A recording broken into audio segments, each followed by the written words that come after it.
द्वेषाच्या राजकारणामुळे सोलापूर शहर आणि जिल्ह्याच्या विकासाला खीळ बसते. सिद्धेश्वर परिवाराचे मार्गदर्शक संचालक धर्मराज काडादी यांचे प्रतिपादन. पक्ष व नेतृत्वाकडून आदेश आल्यास विधानसभेची निवडणूक लढेन. द्वेषाचे राजकारण हे सोलापूर शहर आणि जिल्ह्यासाठी घातक असून विकासाला खीळ घालणारे आहे. मी आजतागायत कधीही पद प्रतिष्ठा मिळावी म्हणून राजकारण केले नाही व करणारही नाही. काडादी घराण्याने केव्हाही लोकहित पाहिलेले आहे. पक्ष आणि शरद पवार, सुशीलकुमार शिंदे यांच्या सांगण्यावरूनच निवडणुकीचा विषय डोक्यात घेतला आहे. त्यांनी निवडणूक लढण्याचे आदेश दिले तर शेतकऱ्यांसह सामान्यांच्या हितासाठी आणि त्यांच्या जीवावर ताकदीने निवडणूक लढणार असल्याचे मत सिद्धेश्वर कारखान्याचे मार्गदर्शक संचालक आणि काँग्रेसचे इच्छुक उमेदवार धर्मराज काडादी यांनी व्यक्त केले. सिद्धेश्वर परिवार आणि दक्षिण विधानसभा मतदारसंघातील काँग्रेस पक्षाचे पदाधिकाऱ्यांसह शेतकऱ्यांची बैठक झाली. यावेळी श्री काडादी बोलत होते. या प्रसंगी काँग्रेसचे शहराध्यक्ष चैतन्य नरोटे, दूध संघाचे संचालक सुरेश हसापुरे, समर्थ सूतगिरणीचे अध्यक्ष राजशेखर शिवदारे, काँग्रेसचे माजी बाळासाहेब शेळके, जाफरताज पाटील, संचालक शिवानंद पाटील कुडलकर, विद्यासागर मुलगे, माजी सभापती गुरुसिद्ध मेत्रे, महादेव पाटील, बापूराव पाटील, साहेबन्ना पाटील, श्रीशैल बनशेट्टी, ॲडव्होकेट मिलिंद थोबडे, प्राध्यापक व्ही के पाटील, काँग्रेसचे तालुकाध्यक्ष हरीश पाटील, राधाकृष्ण पाटील, सिद्धाराम चाकोते, भारत जाधव, सिद्धाराम वनमाणे, अख्तरताज पाटील, चंद्रकांत निंगफोडे यांच्यासह अन्य पदाधिकाऱ्यांसह शेतकरी मोठ्या संख्येने उपस्थित होते. तसेच यावेळी राजशेखर शिवदारे, जाफरताज पाटील, साहेबन्ना पाटील, गुरुसिद्ध मेत्रे, प्राध्यापक भोजराज पवार, अख्तरताज पाटील, संजय गायकवाड यांच्यासह आदींचीही भाषणे झाली. ठिकाणी सांगितलं गेला याचं कारण होतं की सोलापूर शहरातल्या आपांनी स्थापन केलेल्या ज्या काही संस्था आहेत त्या अतिशय मोठ्या झाल्यात आणि त्या सगळ्याचं नेतृत्व त्या ठिकाणी निर्णय घ्यायचे काही नाजूक होती. म्हणून गेल्या 10-12 वर्षापासून मी 20 वर्षापासून राजकारणापासून अलिप्तच आहे. परंतु गेल्या काळामध्ये ह्या संस्था चालवत असताना एक सामाजिक अशा पद्धतीनं ज्या उद्देशाने कर्मयोगी आप्पा असू देत, शिवदारांना असू देत, बाबूरावांना चकुते असू देत, कमळे गुरुजी असू देत, देवकते साहेब असू देत, ब्रह्मदेव माने असू देत, या सगळ्या मंडळींनी ह्या संस्था स्थापन केल्या ते शेवटच्या माणसाला मदतीला येण्यासाठी. ज्या पद्धतीनं त्यांनी त्या संस्था चालवल्या त्या ठिकाणी काम करत असताना राजकीय जोडे बाहेर ठेवून त्या ठिकाणी काम केलं पाहिजे अशा पद्धतीची एक भूमिका, वैचारिक भूमिका त्या ठिकाणी ठेवून त्यांनी काम केलं. आम्ही मंडळींनी त्याच पद्धतीने त्या ठिकाणी मार्ग काढत ह्या संस्था आमच्या परीनं त्या चांगल्या चालवल्या आणि त्या चांगल्या पद्धतीनं आजही काम करतायत. तिथं कधी राजकीय लोक ह्या पक्षाचा आहे त्या पक्षाचं काय कारखान्याचा म्हणून आम्ही तो शिवसेनेचा आहे म्हणून त्यांना घेतलं नाही असं नाही, त्यांनाही सामावून घेतलं. इतरही पक्षाचे सामावून येतात, आपल्या काँग्रेस पक्षाचे आहेत, राष्ट्रवादीचे आहेत, या सगळ्यांना घेऊन ती संस्था चांगली पाहिजे आणि ती ह्या विकासाचं केंद्र या शहर जिल्ह्याचं आणि शहराच्या विकासाचे केंद्र बनले पाहिजे ही आमची मूळची भूमिका आहे. परंतु हे काम करत असताना गेल्या 10-12 वर्षामध्ये मला वैयक्तिक स्वरूपात खूप त्रास झाला. फार उल्लेख करण्याचं कारण नाही, कारण मोठी लिस्ट होईल. ती एकच सांगतो, ही भिंत जी आहे कंपाऊंड वॉल ती रातोरात त्यांनी पाडली. म्हणजे अशा पद्धतीचं एक द्वेषाचं राजकारण, काही कारण नव्हतं. आम्ही कमिट केलेलं होतं ते काढून ते आदल्या दिवशी संपूर्ण करणार होते, परंतु एक राग मनात ठेवून त्या ठिकाणी ते कंपाऊंड पाडल्यासारखं पाडलं. अशा अनेक घटना आहेत, परंतु मी त्या सहन केल्या. काहीतरी असेल ह्या दृष्टिकोनातून मी ते सहन केल्या. परंतु ज्या वेळेस कामामध्ये जिथं जिथं मी काम करतो त्या सर्व संस्थांना मुद्दामून त्रास देण्याचा प्रयत्न सुरू झाला, त्या माध्यमातून मला थोड्या पद्धतीनं तो कुठंतरी थांबला पाहिजे, त्याच्याबाबत काहीतरी आवाज उठवला पाहिजे. आणि म्हणून बऱ्याच वेळा आपण चिमणीच्या प्रकरणात आंदोलनं केली. त्या सगळ्या आंदोलनांचे तर भाऊ तुमच्यासकट सर्व नेते मंडळी आपल्यासमोर त्या ठिकाणी सहभागी झाली. आपण निदर्शनं केली, त्या ठिकाणी सांगितलं की ही चिमणी कुठेही आडवं येत नाही. परंतु फक्त एक राजकीय द्वेष किंवा व्यक्तिगत द्वेष त्या ठिकाणी ठेवून त्यांनी ती चिमणी पाडली. आणि म्हणून त्या ठिकाणी आपण त्याचा कुठंतरी एका त्या ठिकाणी ह्या सर्व कार्य म्हणजे ज्या पद्धतीनं चिमणी पाडली त्याच्याबद्दलचा राग व्यक्त झाला पाहिजे. लोकशाहीच्या पद्धतीनं काम करण्याच्या दृष्टीने मग त्या ठिकाणी आपण गेल्या लोकसभेच्या निवडणुकीमध्ये आम्ही बाहेर पडलो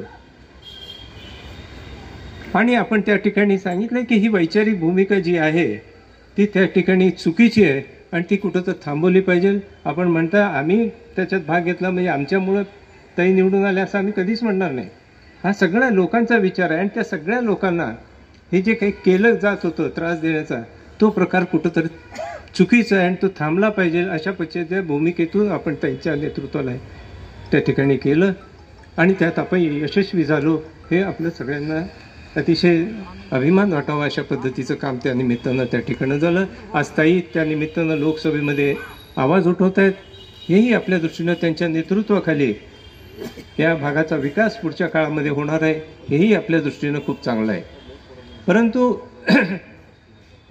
हे होत असताना मी कुठं तर आमदारकीच्या रेसमध्ये यावं म्हणून ह्या लोकसभेच्या निवडणुकीमध्ये भाग घेतला अशातला प्रकार नाही. पाहिलं पाहिजे आमदारकीसाठी तुम्ही पुढे आलं पाहिजे, उत्तरमधनं निवडणूक लढवावी. ह्या सगळ्या गोष्टी झाल्या तरी महिनाभर मी त्यांना कधीही म्हणालो नाही की मी निवडणूक आमदारकीमध्ये इच्छुक आहे. त्यांची ती अपेक्षा असेल म्हणून मी गप्प बसलो. मी त्यांना कुठलीही प्रतिक्रिया दिली नाही. होय पण म्हणालो, नाही पण म्हणालो नाही. परंतु त्यानंतरच्या काळामध्ये जेव्हा निवडणुका जवळ आल्या त्या ठिकाणी मला पवार कुटुंबाकडनं निरोप आला आणि साहेबांना भेटायला सांगितलं. मी एकटाच त्यांच्याकडे गेलो, साहेबांना भेटलो की अशा अशा पद्धतीची परिस्थिती आहे. जनतेचा पण एक विचार आहे की मला निवडणूक लढवा अशा पद्धतीची. साहेबांनीही विचार केला कोणाकोणाशी बोललं पाहिजे, काय केलं ते मी सगळं त्यांना सांगितलं. ते सांगितल्यानंतर साहेब म्हणाले तुमचं घराणं महाराष्ट्रामध्ये एक नावाजलेलं आहे.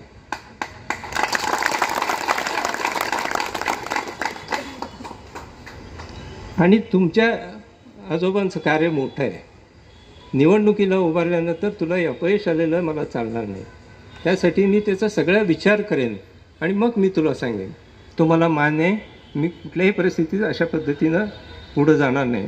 कारण त्याआधी जवळजवळ 3-4 वर्ष जे चिमणीचं प्रकरण चालू झालं होतं त्या प्रकरणात साहेबांनी मला प्रत्येक वेळेस सहकार्य आणि मार्गदर्शन आणि मदत केलेली होती आणि माझ्या कार्याबद्दल माझ्या कामाबद्दल त्यांना सगळी त्यांनी माहिती घेतलेली होती. आणि म्हणून तुम्हाला आठवत असेल की चिमणी पडल्यानंतर साधारण जेव्हा कारखान्यात एक कार्यक्रम झाला IT पार्कच्या त्या ठिकाणी पवारसाहेबांनी आपल्या कामाबद्दलचा त्या ठिकाणी उल्लेख केला आणि आम्ही त्यांच्यासोबत अशा पद्धतीची भूमिका त्यांनी त्या ठिकाणी मांडलेली आपण सर्वांना माहिती आहे. मी तसं सांगितल्यानंतर मी म्हणालो तुमच्यावर मी निर्णय सोडतो आणि त्याच्यानंतर सोडला. आणि त्यानंतर परत एक साधारण 20-25 दिवसानंतर परिस्थिती आली. राजशेखर आम्ही कोटे आणि इतर मंडळी त्या ठिकाणी त्यांना भेटायला गेलो आणि त्यांना त्यावेळेसही मी त्यावेळेसही इच्छुक नव्हतो. साहेबांना मी सांगायला झालं होतं की माझी प्रकृती आणि माझी संस्था एवढं मला आजच्या घडीला बरं आहे तेवढंच मी काम करतो असं सांगायला. परंतु साहेबांनी आम्हाला बोलूच दिलं नाही. साहेबांनी सांगितलं काही मला चालणार नाही, तुम्ही अशा पद्धतीने बोलायचं नाही, तू उभारलं पाहिजे.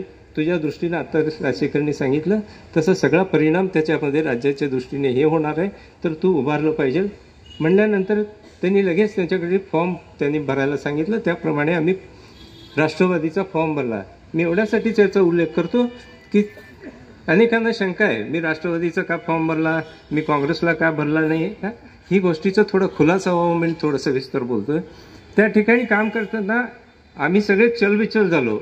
आम्हाला म्हणायचं होतं की ते मतदारसंघ काँग्रेसचा आहे आणि साहेबांना तर राष्ट्रवादी म्हणायला लागलेत, काय करायचं. पण साहेबांचं एवढं फास्ट सगळं झालं होतं की आम्ही त्या ठिकाणी त्यांना परत बोलू शकलो नाही की हा काँग्रेसचा आहे आणि आम्ही इकडं कसं अर्ज करायचं. त्यांनी लगेच नोंद करून लिहून घेतलं आणि म्हणून ती प्रक्रिया थोडी त्या ठिकाणी पुढं गेली. आणि साहेबांनी अशा पद्धतीने सांगितलं की तू पुढं जावा, थांबायचं काम नाही. अशा पद्धतीने झाल्यानंतर आम्ही पद्धतीने झालं त्यांनी फॉर्म भरून घ्यायला लावलेलं आहे आणि त्या पद्धतीने आम्ही हे भरलेलं आहे.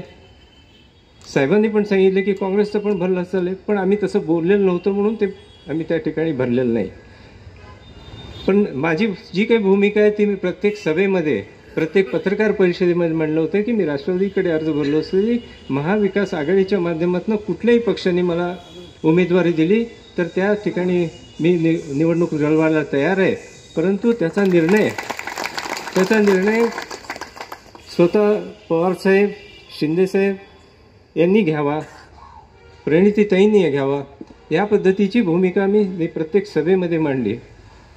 त्याआधी पण ही नेते मंडळी तालुक्यातून आणि शहरातल्या काही भागातून फिरलो आणि तिथेही चांगला प्रतिसाद आम्हाला लाभला.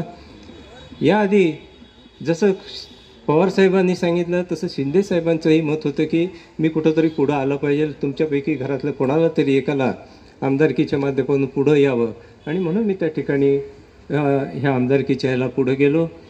तशाच पद्धतीनं विजयदादा एक दिवस सोलापूरला आले, ते घरी भेटायला आले, त्यांनीही तशीच भूमिका सांगितली की तू कुठंतरी आमदार झालेलं मला पाहायचं आहे.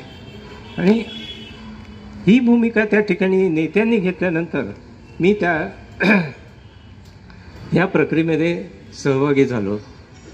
आज ह्या ठिकाणी हे काम सगळं इथपर्यंत आल्यानंतर ही भूमिका सातत्याने चालू झाली की राष्ट्रवादीमध्ये अर्ज केला, काँग्रेसमध्ये अर्ज केला नाही, शिवसेनेमध्ये केला नाही, ही जागा ह्यांना गेली त्यांना गेली. त्यामध्ये मला काही रस नव्हता. माझा एवढाच रस होता की कुठं द्वेषाचं राजकारण चालू आहे, ते द्वेषाचं राजकारण कुठंतरी थांबलं पाहिजे. ही परंपरा नाही. काँग्रेसच्या बाबतीमध्ये सांगायचं झालं तर ह्या ठिकाणी सोलापूर शहराच्या काँग्रेसचं राजकारण जे चालू झालं ते 1937मध्ये आप्पांनी पहिले या ठिकाणी काँग्रेस स्थापन केली. कारण काही जणांनी प्रश्न केला आहे चर्चेसमोर, ह्या धर्मराज काडादीचा काँग्रेसचा काय संबंध, त्याचा उल्लेख केला पाहिजे. आप्पांनी प्रथम 1937मध्ये काँग्रेसची स्थापना सोलापूर स्थापन केली. ते काँग्रेसचे पहिले अध्यक्ष, काँग्रेस पक्षाचे अध्यक्ष होते. पुढे म्युन्सिपाल्टीचे अध्यक्ष, पहिले काँग्रेसचे अध्यक्ष म्हणून त्या ठिकाणी निवडून आले. 1952 साली ह्या तालुक्याचं काँग्रेसचे पहिले आमदार म्हणून निवडून आले.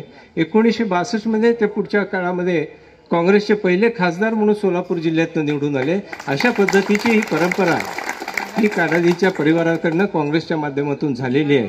पुढच्या काळात मी जेव्हा शिंदेसाहेबांच्या काँग्रेसच्या उमेदवारीच्या माध्यमातून काम करता आलं, मी प्रत्येक वेळेस शिंदेसाहेबांच्या बरोबर राहिलेलो आहे. आत्ताच केलं अशा पद्धतीने त्यावेळेस माझ्या परीनं जेवढं होईल त्या ठिकाणी मी प्रचार केलेला आहे. मी माझ्या पद्धतीने, पण माझे लिमिटेशन्स होते, राजकारणापासून लांब होतो, त्यामुळे मी त्या ठिकाणी फार वेळ दिला नाही आणि त्यामध्ये फार भाग घेतला नाही. त्यामुळं आज ज्या पद्धतीनं हे सगळं चाललेलं आहे तर त्या प्रश्नाला माझ्या दृष्टीनं मी खूप मागं पडून ते तिकीट मागावं अशा पद्धतीची भूमिका काही लोक मांडत आहेत, परंतु मला ते योग्य वाटत नाही. जेव्हा ह्या तालुक्यामध्ये आता राजशेखरनी सांगितल्याप्रमाणे आदरणीय पवारसाहेब असू देत, शिंदेसाहेब असू देत, विजयदादा असू देत, ह्यांना ह्या जिल्ह्याची लहानात लहान गोष्ट ही सगळी माहिती आहे. राजकारणामध्ये काय चालतंय, तर कशा पद्धतीनं वातावरण असतंय हे सगळं माहीत आहे. म्हणून त्यांना आपण वेगळं सांगायची मला गरज वाटत नाही, अशी सभा घेऊन पण सांगायची मला गरज वाटत नाही. परंतु हा खुलासा जनतेमध्ये व्हावा ह्या दृष्टिकोनातून आपण या ठिकाणी जमलो. या ठिकाणी मी कधीही म्हणणार नाही, या ठिकाणी माझ्यामध्ये आता हसापुरीने पण सांगितलं की तिकीट मिळालं तर ठीक आहे, नाही मिळालं तरी तुम्हाला कुठलं ना कुठलं चांगलं पद मिळू शकते. कारण सर्व नेते मंडळींच्या मतामध्ये मला या सर्व नेत्यांच्या मागं माझी श्रद्धा आहे, त्यांचं प्रेम आहे, जनतेचं प्रेम हेच मला एक पद असल्यासारखं आहे. मला दुसऱ्याची गरज नाही आहे. मी आधीपासून या विचाराला गट आहे की आदरणीय पवारसाहेब, आदरणीय शिंदेसाहेब म्हणजे ह्या मतदारसंघाचे खासदार म्हणून या ठिकाणी जे निर्णय घेतील मग तो त्या ठिकाणी उमेदवारी दिलीच पाहिजे अशा पद्धतीची आजची परिस्थिती मला आहे. परंतु त्याबाबत माझ्या बाबतीत कुठलाही निर्णय घेतला काय आणि मला कुठल्या पदाचीही अपेक्षा नाही पुढं पण आपण निर्णय जनतेसाठी जनतेच्या विचाराने घ्यावा एवढीच माझी या ठिकाणी भूमिका आहे. आता जे काही सांगितलं गेलं ते इथं घरातनं बाहेरच पडू नका किंवा अशा पद्धतीने हा विचार जो काही आज लोकांनी मांडला आहे तो तुम्ही त्या ठिकाणी नेते मंडळीपर्यंत पोहोचवा. इलेक्ट्रॉनिक मीडिया पत्रकार तर पोहोचवतील, परंतु पक्षाचं म्हणून पक्षाचे पदाधिकारी म्हणून ह्या लोकांचा जो विचार आहे तो कमी जास्त असेल, काही ठिकाणी बोलले असतील, परंतु त्याचा पॉझिटिव्ह विचार करून आपल्याला हे द्वेषाचं राजकारण कुठं जर थांबवलं पाहिजे या देशाच्या राजकारणामध्ये संपूर्ण विकास सगळा रखडला गेलेला आहे आणि चांगल्या चांगल्या संस्था ह्या सगळ्या भरडल्या जायला लागल्यात. त्याच्यात सर्वसामान्य माणूस भरडला चालला आहे. तो कुठं जर थांबवला पाहिजे. अशा पद्धतीची आपली भूमिका आहे ती आपण नेत्या मंडळी काय माझा कोणाबद्दलही म्हणजे राग राहणार नाही. त्यांनी जो काही निर्णय घेतील तो घ्यावा एवढीच माझी या निमित्तानं त्याची आहे. आपण सर्वांनी कुठलाही उद्रेक करायचं कारण नाही आणि कुठलंही त्या ठिकाणी आपल्यासारखं झालं म्हणून त्या ठिकाणी फटाके वाजवण्याची कारण नाही आहे. आपण वेगळ्या आप्पांच्या विचाराचे लोक आहोत. अण्णांच्या, शिवधर अण्णांच्या, बाबुराव अण्णांच्या, हे सगळ्यांच्या. तसं असलं तर मला सांगा 67 साली आप्पांनी ब्रह्मदेव मानेंना या ठिकाणी बंडखोरी करून निवडून आणलं. त्यावेळेस काही मराठा वगैरे बघितलं का? असं नाही. सर्व समाजातले लोक एकत्र पाहिजेत. आपल्याला जे विकासाचं ध्येय ठेवून काम करणारे त्यांच्यामध्ये आपण काम केलं आहे. आम्हाला हा नको तो नको ह्या जातीचा नको असं नाही चालणार. आपल्याला या ठिकाणी सगळ्यांना घेऊन जायचं आहे. सगळ्या पक्षाच्या लोकांना ह्या सार्वजनिक संस्थांमधनं घेऊन ती आणि साहेबाबरोबर असता. साहेबांनी आम्हाला काय सांगितलं ते सांगितलं. त्या सांगितल्याप्रमाणे आम्ही कामाला लागलो होतो. अचानक सेनेला ही जागा सुटली. का सुटली, कशी सुटली, कोणी सोडायला लावली ह्याच्या पाठीमागे मी जात नाही. ज्यांनी उभे आयुष्यभर आपल्या अंगावरती कुठलाही काळा डाग न लावून घेता काम केलेले धर्मराज काडे साहेब पहिल्यांदा राजकारणात उतरल्यामुळे आणि एकत्र झाल्यानंतर शिंदे साहेब असतील, ताई असतील, इलेक्शन लढू इच्छितात. आणखी बरेच वेळा साहेबांना देखील वाटायचं की बाबा काळादे साहेब हे लढतायत का असा प्रश्न त्यांच्या देखील मनात येत होता. त्यांनी होकार दिला. तुम्ही सर्व शिष्टमंडळ अनेक वेळा भेटलात, पवार साहेबांना भेटलात, मिळाला. अमर पाटील देखील ते आपलेच आहेत, ते आपल्या महाआघाडीमधले आहेत. त्यांच्या पक्षाकडे त्यांनी मागणी केली होती आणि त्यांना बी फॉर्म मिळाला हे आपल्याला सगळ्याला कळालं. त्यानंतर आणि तिकिटीच्या मागणीचा जोर धरा लागलेला आहे. मुळातच पहिली जी यादी बाहेर पडली भाऊ, ती यादी खरी होती आणि यादी फायनल झाली होती. तदनंतर अनेक प्रसंग घडत गेल्या. त्यामुळे दिल्लीच्या आणि मुंबईच्या सृष्टीमध्ये आम्ही सोलापूरचे लोक कमी पडलो. आम्ही काय तर बोलायला गेलो, गाडीतच असता, घरात असता, मिळून जेवता, साहेबाबरोबर असता. आमच्या तोंडातून काय गेलं तर त्याचा विनाश काहीतरी विपरास घडू नये. 2 दिवसाच्या अवधी आदरणीय खासदार ताईंना मी आणि भाऊ मिळून सकाळी फोन केला. आम्ही नेमकं काय करायचं. त्यांनी सांगितले सोमवारी दुपारपर्यंत नाहीतर मंगळवारी सकाळी, म्हणजे 29 तारखेला लास्ट डेट आहे फॉर्म भरायचं. ते मंगळवारी सकाळी म्हणजे ते पण हसाले, मी पण हसालो. मग नंतर ते जरा त्यांच्या तोंडाने सांगितले CWC कमिटीमध्ये आपल्याला जागा सोडायचं मॅडमनी आणि राहुल गांधी साहेबांनी, खरगे साहेबांनी सांगितलेलं आहे आणि तसा निरोप खाली महाराष्ट्रात दिलेला आहे. त्यांच्याबरोबर चर्चा चालू आहे. ती चर्चा उद्या पूर्ण होईल. सोमवारीपर्यंत आपल्याला रिझल्ट कळेल, मी तुम्हाला निरोप देते. हे आम्ही त्यांच्याकडनं ऐकलेलं आहे आणि खरीच गोष्ट आहे की बाबा CWC कमिटीमध्ये ती चर्चा झालेली आहे. ती चर्चा आता महाराष्ट्राच्या नेते मंडळीबरोबर होणार आहे. त्याच्यानंतर आपण सगळ्यांनी मिळून आता जास्त लोकांनी शिफारस करायची काय तिथं राहिलेलं नाही. कोणाची शिफारस झाली, कशी झाली हे तुम्हाला आम्ही सांगू शकत नाही. परंतु शिवसेनेवाल्यांनी जर करता माघार घेऊन ही जर जागा काँग्रेसला सोडली तरी तुम्ही आलेले इथं सर्व काडादी साहेबांचे प्रेमी आणि आमचे मतदार सगळ्यांनी तुम्ही कामाला लागावा. नसेल तर ती त्यांच्या लेवलला काहीतरी सांगतील. लोकसभेच्या तोंडावरती काडादी साहेबांनी दिलेलं त्यांचं ऋण आणि निष्कलंक माणसांनी या वयामध्ये राजकारणामध्ये उडी घेऊन पहिल्यांदा तिकिटाची मागणी केल्यामुळे सत्ता आली, इलेक्शन संपला, तिकीट मिळेल, सृष्टीमध्ये काय तर होईल. काळासाहेबाचं जे केलेलं हे सगळं प्रेम आणि सगळं केलेले कष्ट हे वाया जाऊ देणार नाही आणि वाया जात नाही. शरद पवार साहेबाचा आणि सुशीलकुमार शिंदे साहेबाचा दोन्ही मनातील उमेदवार धर्मराज काळासाहेब असल्या कारणाने त्यांचं कसल्याही परिस्थितीत ते कुठंतरी त्यांना खुर्ची मिळेल असं मला आशा वाटतोय. जास्त मी बोलत नाही, एवढंच मी सांगतो. 2 दिवस थांबा आणि पहा.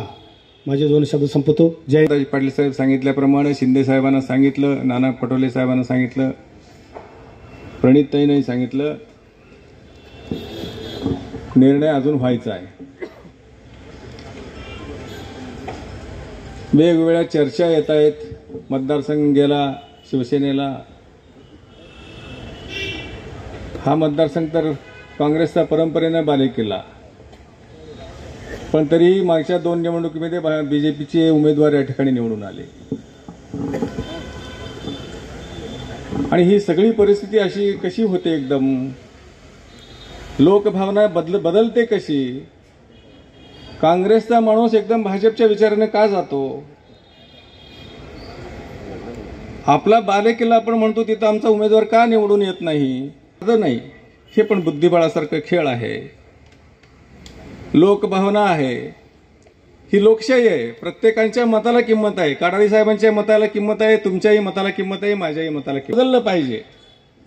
आणि लोकशाहीमध्ये लोकांच्या मताला, कार्यकर्त्यांच्या मताला. सभेसाठी काँग्रेसच्या उमेदवार म्हणून उभ्या होत्या.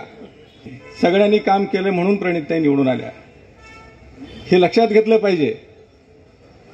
आणि म्हणून काडारी साहेबांनी सुद्धा त्यावेळेला कधीच निवडणुकीमध्ये भाग घेतला नाही, कधीच कुणाचा प्रचार केला नाही. लोकसभेमध्ये त्यांनी प्रचार केला. हे नाकारता येतं? हे सत्य आहे का, वास्तव आहे का नाही? लोक फुटालेले आहेत. आमच्या महाराष्ट्राचं राजकारण हा सुप्रीम कोर्टामध्ये गेलं. सुप्रीम कोर्टाने काय निर्णय दिला अजूनही पत्ता नाही. कुणावर बोलावं आता, कुणावर कशावर बोलावं, हे सगळं बिघडत चाललंय. आणि हे आपण ध्यानात घेतलं पाहिजे. फुटणारा आमदार गेला नाही, ते पक्षही टिकत नाहीये, सरकारही टिकत नाहीये. आणि स्वतःसाठी काम करणारा आमदार गेला तर लोकांचं कल्याण होत नाहीये. लोकांसाठी जर काम करणारा तिथं नेता गेला विधानसभेत तरच लोकांचं कल्याण होणार आहे. हेही लक्षात घेतलं पाहिजे. नाही, ज्यांनी कोणाला त्रास दिला नाही अशा लोकांमधून एखादा उमेदवार आपण बाहेर काढूया. आम्ही म्हणलं तर आम्हाला नाव ठेवतात, शिवधारी म्हणलं तरी नाव ठेवतात, हसापुरे म्हणलं तरी नाव ठेवतात. आणि म्हणून आम्ही म्हणलं नाव ठेवणारा माणूस, नाव न ठेवणारा माणूस जर धर्मराज काडादे असतील, त्यांनी जर उभारणार असतील तर आम्ही सगळे मागे सरकतो. ही भूमिका घेतली. आम्हाला काय आमदार व्हायला नको आहे? आम्हालाही आमदार व्हावं असं वाटतंय. आम्ही 30-40 वर्षे काम केलोय. का होऊ नये? आमचा काय हक्क नाही? काँग्रेस पक्षावर हक्क नाही? आम्ही महाविकास आघाडीचं काम केलं, सगळ्यांनीच केलेलं आहे. कष्टकऱ्यांचे प्रश्न सांगतो, महिलांचे प्रश्न सांगतो. आणि हे सगळे प्रश्न सोडवण्यासाठी जर राजकारणात असेल आणि त्याच्यासाठी तुम्ही आमदार होणार असेल तर तुमचा स्वतःचा स्वार्थ जरा बाजूला ठेवा. सगळ्यांनी मिळून विचार करा. योग्य जो असेल तो एकटाच निवडून येणार आहे. अनेक जण इच्छुक असतात, एकालाच तिकीट. शरद पवार साहेबांचा विश्वास आहे, ठाकरे साहेबांचा फारसा संबंध नसेल, पण त्यांनी सुद्धा जर चौकशी केली, सर्वे केला तर काडादींना नाव ठेवण्यासारखं जागा नाहीये. आणि म्हणून जर चांगला उमेदवार दिला तरच आपण ही निवडणूक जिंकू शकतो. आणि काडादींचं उमेदवारी अशी आहे की या काडादीमुळं, धर्मराज काडादीमुळं दक्षिण सोलापूर तर सीट निवडून येईलच. सोलापूर जिल्ह्याचा प्रश्न आहे, सोलापूर जिल्ह्याचं राजकारण बदलणार आहे. आणि म्हणून योग्य निर्णय घ्या अशी आमची विनंती सृष्टीनं आहे. आणि जर असा निर्णय होत नसेल तर पुढच्या काळामध्ये किंवा या निवडणुकीमध्ये काँग्रेस पक्षाची परिस्थिती काय राहील हे माझ्यासारख्यांना विचारण्याची गरज नाही आणि कुणाच्या भविष्यकाराला विचारण्याची गरज नाही. आपण खूप कमी पडणार आहोत हे मी सांगायला. काडादी साहेबांना हलक्यात घेऊ नका. हलक्यात घेतलं तर त्याचे परिणाम सगळ्यांनाच भोगावे लागतील. एवढंच या निमित्तानं. अनेक वेळा मी काडादी साहेबांना विचारत होतो, साहेब तुम्ही आलं तर बरं होईल. ते म्हणायचे की मला राजकारणात रस नाहीये, मी सामाजिक कार्य करणारा आहे, ते अगदी बरोबर आहे. स्वर्गीय आप्पासाहेब काडादे साहेबांनी आयुष्यभर सामाजिक कार्यच केलेलं, मग ते शैक्षणिक दृष्टिकोनातून असू द्या, साखर कारखान्याच्या दृष्टिकोनातून असू द्या, नेहमी त्यांच्या मनात शेतकरी बांधव माझं पुढं यायला पाहिजे आणि त्यांचे मुलं शिकलं पाहिजे. शिक्षण संस्था अतिशय चांगल्या पद्धतीनं चालतं. एखादा वडील गेल्याच्या नंतर मुलगा जर कर्तबगार नाही निघाला तर त्या घराचं वाटोळं होतं, परंतु तसं झालेलं नाही आहे. धर्मराज आप्पासाहेबांच्या पेक्षा एक पाऊल पुढं गेलेले आहेत. त्यांच्या अनेक अशा शैक्षणिक संस्था जर पाहिल्या तर इमारतीपासून ते शैक्षणिक क्षेत्र वाढवण्यापर्यंत त्यांचं मजल अतिशय सुंदर झालेलं पेश आलं, तरी देखील ते जिद्द सोडले नाही. आपल्याला सगळ्यांना वाटत होतं की आता कारखाना बंद पडतं की काय, हजारो कामगार आता बेकार होतात की काय, पण काडादी साहेबांना त्याचं होऊ दिलं नाही. ताबडतोब आपला निर्णय घेतला आणि साखर कारखाना चालू करण्याचा प्रयत्न केला. तुम्ही ह्या तालुक्याचं नेतृत्व केलं पाहिजे असं सर्वांना मनोमन वाटतं. गावोगावातून खेड्याखेड्यातून या ठिकाणी शेतकरी आलेले आहेत, मतदार बंधू आलेले आहेत, काही नेते आलेले आहेत. तर त्यांच्यासाठी का होईना तुम्ही आग्रह धरा आणि आदरणीय शिंदेसाहेब, आदरणीय पवारसाहेब, मगाशी कोणीतरी भाषणात सांगितलं की आपण सर्वजण काँग्रेस कमिटीचं धरणं धरूया. धरलंच पाहिजे, कारण बाळ रडल्याशिवाय मग आई दूध पाजत नाही. त्या कैलासवासी कर्मयोगी आप्पासाहेब काडादे यांच्यापासून जी काही समाजवादी विचारसरणी या जिल्ह्यामध्ये जोपासली गेली, त्यामध्ये कैलासवासी पद्धतीच्या सहकारी संस्था असतील, ह्या सगळ्या संस्था ह्या सर्व जाती धर्मासाठी आणि हे सर्वांसाठी एक सर्वधर्म समभावाची भूमिका घेऊन त्या संस्था या ठिकाणी चालतात. ती सत्ताधाऱ्यांनी पडली तरी या सत्ताधाऱ्यांना या जिल्ह्यामध्ये हद्दपार करण्यासाठी आणि जे 11 मतदारसंघ आहेत या जिल्ह्यात आणि खात्री आहे की त्यांनी दक्षिण विधानसभा मतदारसंघ हे धर्मराज काडादी साहेबांनाच या ठिकाणी उमेदवारी देतील अशा पद्धतीची अपेक्षा आहे. म्हणून इथल्या सगळ्या नेते मंडळींना, तर एवढ्या सगळ्या 10 ते 12 नेते मंडळींची शिफारस असताना काँग्रेस पक्षामध्ये लोकशाही आहे आणि एवढ्या सगळ्या नेते मंडळींच्या विचाराची दखल. कालपर्यंत 2 दिवसावरची बातमी अशी होती की जागा सेनेला सुटलेली आहे, पण काल रात्रीची जी बातमी अधिकृत आपल्या काँग्रेस पक्षाकडून जी अधिकृत बातमी आली की ही आपली दक्षिण सोलापूरची जी जागा ही काँग्रेसला सुटलेली आहे, काँग्रेसला सुटलेली आहे. त्या पद्धतीनं पदरात पाडायला पाहिजे. हे तुम्हा आम्हा सगळ्या कार्यकर्ते आणि नेत्यांच्या व्यासपीठावर बसलेल्या सगळ्या लोकांची जबाबदारी आहे. काडादी साहेब काही करू शकत नाही, ते काढली आहे. मी सांगतो तुम्हाला एक सांगतो, एक उदाहरण सांगतो राजकारणामध्ये कसं परिवर्तन होतं. एकच उदाहरण सांगतो, माझं भाषण संपवतो. सुशील कुमार शिंदे साहेब हे मुख्यमंत्री होते. सुशील कुमार शिंदेने ऍडमिशन देऊन काढायचं मला प्रवेश द्यायला लावलं.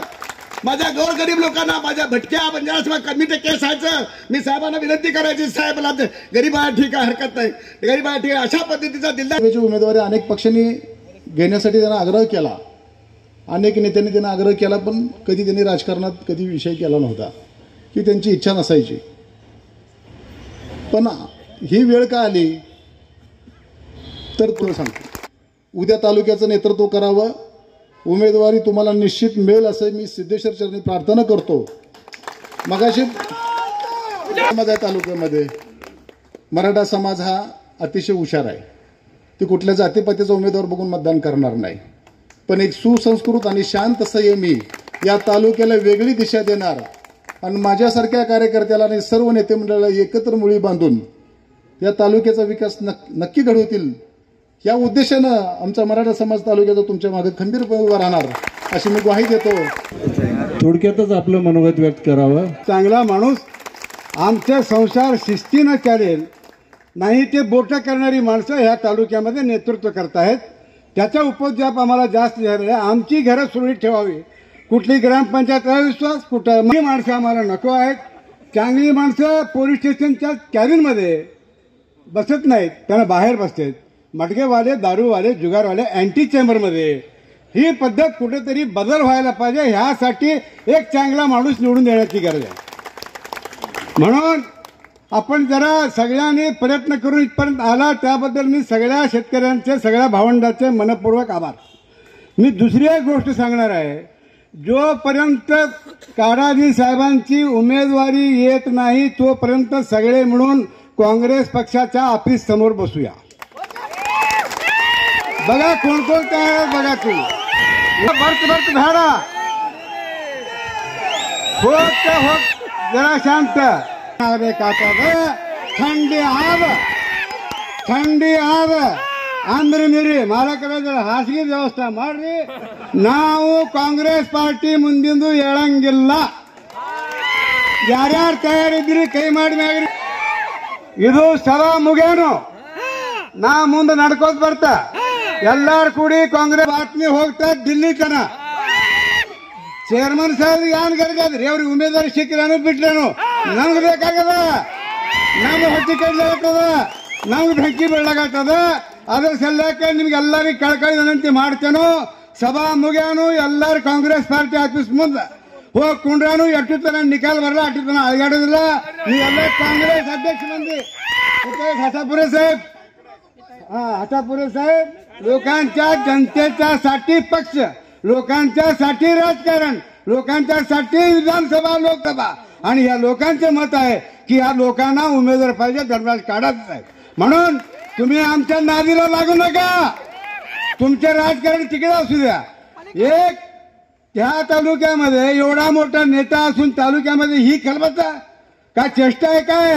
ह्या तालुक्याचा माणूस देशाचे नेते, ह्या तालुक्याचा माणूस राज्याचे मुख्यमंत्री आणि त्या तालुक्यामध्ये एवढा सगळा लटांगण.